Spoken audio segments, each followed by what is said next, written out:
RAB পরিচয় দিয়ে জোরপূর্বক ফাঁকা জেরুসালেম স্ট্যাম্পে স্বাক্ষর রেখে মানিক চক্রবর্তী নামক এক ব্যক্তিকে ফাঁসানো অভিযোগে উঠেছে পিরোজপুর জেলার নাজিরপুর উপজেলা দেওলবাড়ি ইউনিয়নের পাকুরিয়া গ্রামে আজিজুল হকের পুত্র ইমদাদুল হকের বিরুদ্ধে। এরই প্রতিবাদে বৃহস্পতিবার নাজিরপুর প্রেস ক্লাব এক সংবাদ সম্মেলন করেন ভুক্তভোগী মানিক চক্রবর্তী। ইমদাদুল তিনি ঢাকা তেজগাঁও থানা পূর্ব রাজার বাজার এলাকার চাকুরি সুবাদে বসবাস করেন।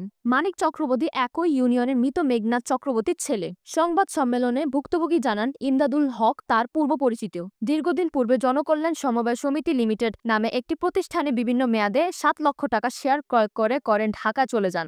ইমদাদুল হকের সাথে সুসম্পর্ক বিদায় জনকল্যাণ সমবায় সমিতি হইতে লাভাংশের টাকা উত্তোলন করিয়া তাহার ব্যাংকে ও বিকাশের অ্যাকাউন্টে জমা করিয়া দিতেন। 2023 সালের 9 জুন প্রীতি সাধ্য করবার জন্য চট্টগ্রাম সীতাকুণ্ডে যাওয়ার পথে সায়দাবাদ এলাকা থেকে সাইদুল সহ মোহাম্মদ সাইমুল হাওলাদার র্যাব 10 ব্যাটালিয়ন ও মিঠুন ভাঙ্গা ফরিদপুর সহ অনেক লোকজন তাকে আটক করে অস্ত্র ঠেকিয়ে প্রাণনাশের হুমকি দিয়ে 100 টাকা 3টি নন জেরুসালেম ফাঁকা স্ট্যাম্পে স্বাক্ষর করান।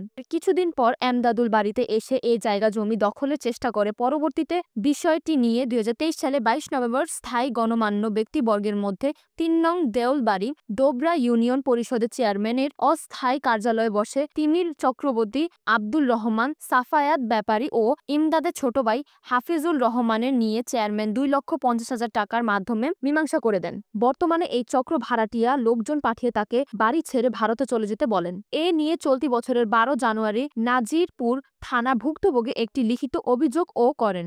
এ বিষয়ে এমদাদুল হকের সাথে একাধিকবার যোগাযোগ করার চেষ্টা করলেও তিনি ফোন তুললেন না। র্যাব পরিচয়কারী নাইমুল হাওলাদারের সাথে যোগাযোগ করা হলে তাকে ফোনে পাওয়া যায় নাই। এই বিষয়ে নাজিরপুর থানাধীন বৈঠাকাটা পুলিশ তদন্ত কেন্দ্রের ইনচার্জ পুলিশ পরিশোধক রাধের শ্যাম সরকার জানান, এখানে অভিযোগ করেছেন উভয় পক্ষে নিয়ে আমরা বসেছিলাম, কিন্তু আমরা কোনো সমাধান আসতে পারি নাই। তবে সমাধানের জন্য চেষ্টা চলছে।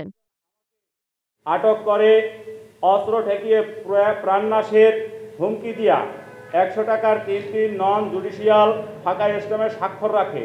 এর কিছুদিন পর ইমদাদুল বাড়িতে আসিয়া আমার জায়গা জমি দখল করার চেষ্টা করে। পরবর্তীতে বিষয়টি নিয়ে গত 22 নভেম্বর 2023 তারিখ স্থানীয় গণ্যমান্য ব্যক্তিবর্গ ও 3 নং দেউলবাড়ি ডোবরা ইউনিয়ন পরিষদের চেয়ারম্যান FM রফিকুল আলম তার অস্থায়ী কার্যালয়ে বসে তিমির চক্রবর্তী, আব্দুল রহমান, সাফায়াত ব্যাপারী ও ইমদাদুলের ছোট ভাই হাফিজুর রহমানকে নিয়ে সালিসির মাধ্যমে এক পর্যায়ে চেয়ারম্যান 2,50,000 টাকার মাধ্যমে মীমাংসা করে দেয়